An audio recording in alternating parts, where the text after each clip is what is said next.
Hey guys, Omar here, and I thought today I would talk a little bit about pre-focus. Now I'm sure you've heard of autofocus. Manual focus has been around forever, but what's pre-focus? Pre-focus is when you pre-focus. Pre-focus is a technique in which you decide to focus your camera on a certain spot and leave it there. It's kind of locked in order for you to get a shot. And today I'll show you where pre-focus works the best and maybe when you should rely more on autofocus and the different modes that your camera has for autofocus. Now in this picture, I took a picture of a photographer and she is pretty stationary, so I used a single focus point and a single focus mode. So the camera just locks on and I took my shot. Pretty simple, right? So your subject's not moving, you single focus, you then take your shot and you're done. Now, if you have someone that's moving towards the camera, well, you have to change your camera mode from single focus to a continuous focus of some kind. That is if you want to take a sequence of shots where each shot is in focus. So you'll switch your camera to continuous focus. You'll then shoot in some sort of burst so that you don't have to keep pressing for each time they get closer to you. So you shoot maybe like 5 to 8 frames a second. And then all the images, if the camera is good enough, will be in focus. That's still autofocus. So in the first example, we had a single focus mode, click. And in the second one, we had click, click, click, click, click, and they're all in focus. That is not what we're talking about in this video. Pre-focus is designed for you to anticipate moments and then capture them by pre-focusing the camera on a certain spot. So, has this ever happened to you? I saw this cool scene with the city in the background and I sort of set up my composition and I autofocused, single focus, and shot the picture. But if we zoom in, for some reason, my Fuji X-T3 decided to focus on the fence in the background.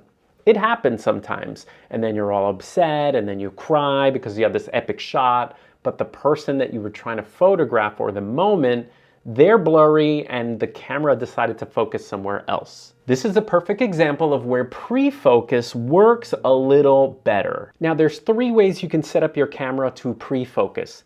The first one is to just go to manual focus and manually focus on a spot on the ground and then wait and then fire your picture where your biker goes by or your person in the baby carriage. Way number 2 or method number 2, what you'll have to do is half hold your shutter, and then there's always an autofocus lock button.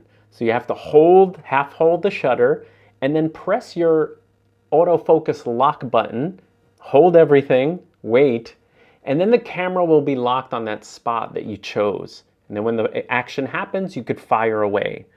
The only problem with that method is it's a little awkward to hold down a button. Sometimes, like I shot maybe 15 of these different people going through and runners and joggers and things. So I don't like that method at all. I don't use that method. Instead, you could use back button focus. Now, if you research a little bit, you'll see that there's some people that can't grasp back button focus. That could be you. You try it and it's just too weird. So you have to go back to this. That's totally okay. It seems like half the photography world uses this and the other half uses back button focus. That means you assign a different button on the camera and that becomes your autofocus. And so that decouples the shutter from the focus.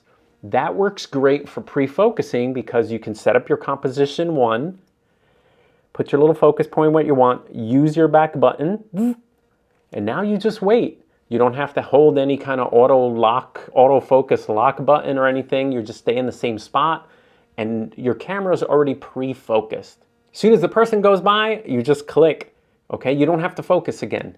So that's the strength of back button focus. So dive into your menu and find where you can turn off the shutter to autofocus. I say try it first. When I first tried it, it took about a day or so, and then I'd never go back to autofocus with the shutter. Now, if you have a Fujifilm camera, lucky you. Your Fujifilm camera is always ready to back button focus if you set your little dial here, if you set your little dial to manually focus. If you're living on manual focus, This, by the way, is a manually focused lens. That's a bad example. Pretend this is an autofocusing lens.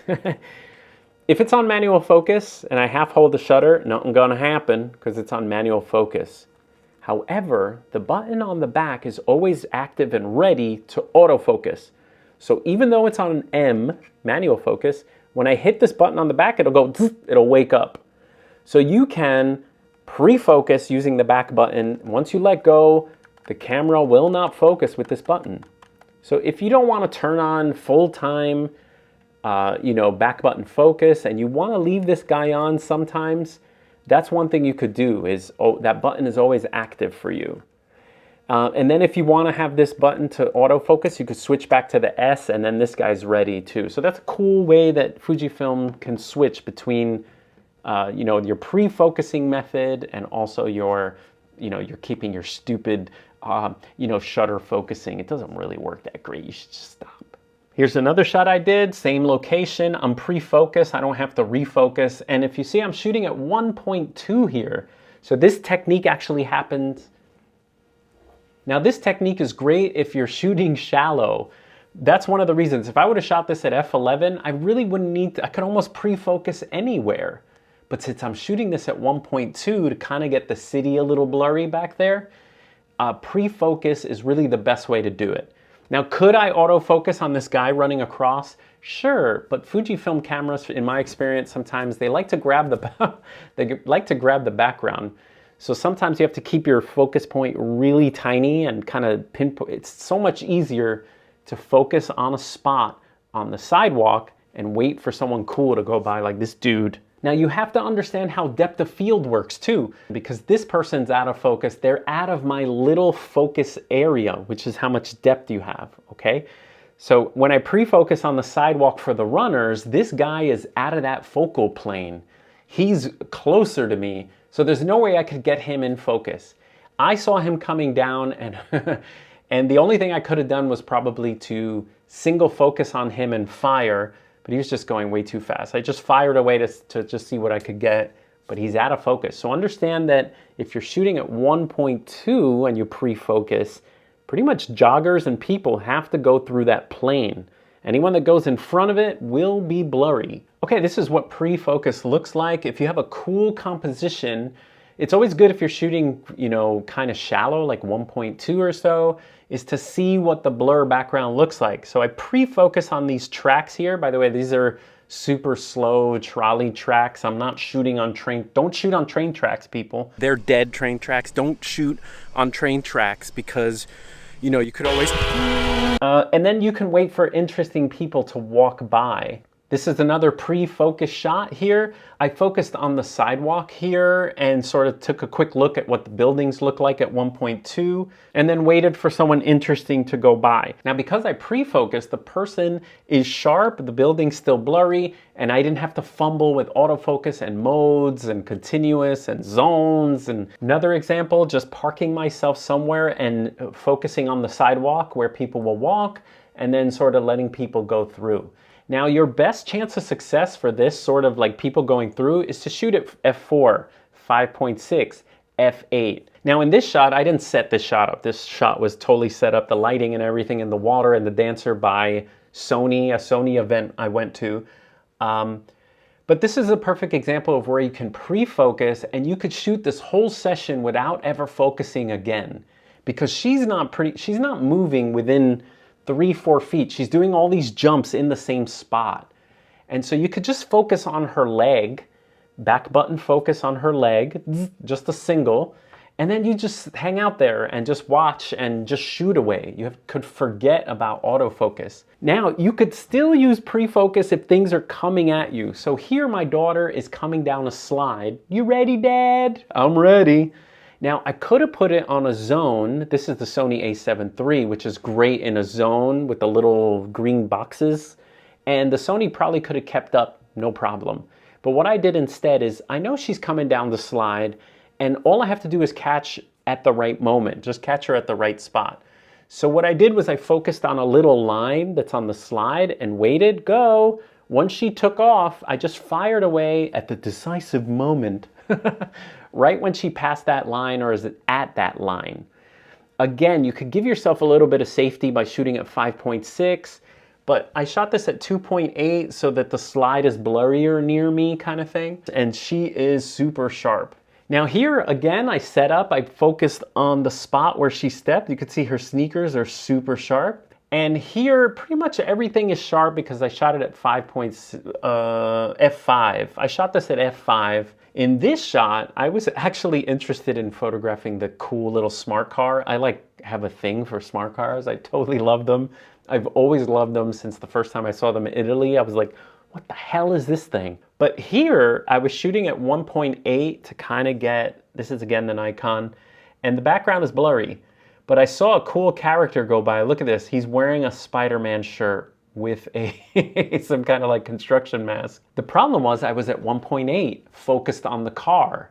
So I focused on the car, and here I should have been at f5, and I completely ruined the photo. Now, wide lenses are excellent at focusing kind of through the whole range, especially if you're at f4, f5.6. A wide lens won't have shallow depth of field or blurry parts. So you could shoot wider, 24 millimeter, 16 millimeter, you know, and be okay at f4. But as soon as you zoom into 50, 85, 105, like we just did our 105 millimeter video, then it gets a little trickier with pre-focusing and stuff. So here I could be at 5.6, pre-focus almost anywhere. Usually I pre-focus about a third into the scene, so maybe the curb here, and I could get people crossing, I could get this cool guy that moved into the sunlight. So wide lenses better than, or more forgiving than zoom lenses when it comes to pre-focusing. Now you could also use the technique known as zone focusing. This is kind of like pre-focusing, but in zone focusing, you're not picking a spot, you're kind of picking a distance where you'll always shoot people that are like, you know, 2 meters away. They're like 6 feet away. Everything you shoot is going to be about 6 feet away. So you set your camera to about f8, you focus about 6 to 10 feet away, and then you don't have to focus anymore. The camera will always kind of be in focus as long as everything you're shooting is the same distance. That's known as zone focusing. Pre-focus is a little different. You're actually like, you know, setting up your composition first, your focus second, and then your subject is moving into the scene. Now this is why I don't usually zone focus, is because I like a little bit of a filmic look with the a little bit of background blur to just give you shapes and cool composition. So here I didn't pre-focus, I didn't need to. I saw the gentleman reading, I just had a single focus point, single, boom. So the lesson here is you have to know when it's good to pre-focus and when it's good to go back to one of the autofocus modes. Same with here. This jogger guy was coming by. I could have pre-focused in one spot and captured him, but instead I switched the Fuji X-T3 to continuous focus zone, so like a box. And as he was coming by, I put the zone on him and fired away. Now here, I used a slow shutter speed pre-focus mode. And so I wanted a jogger to be a little blurry. So I focused between the benches. Here in Hoboken, people will jog. They'll jog to this pier. They'll take a look at the city and come across. So I knew this pattern that joggers take. And so I was just pre-focused on these benches here. And I was waiting for the right person to go by, and this cool dude went by.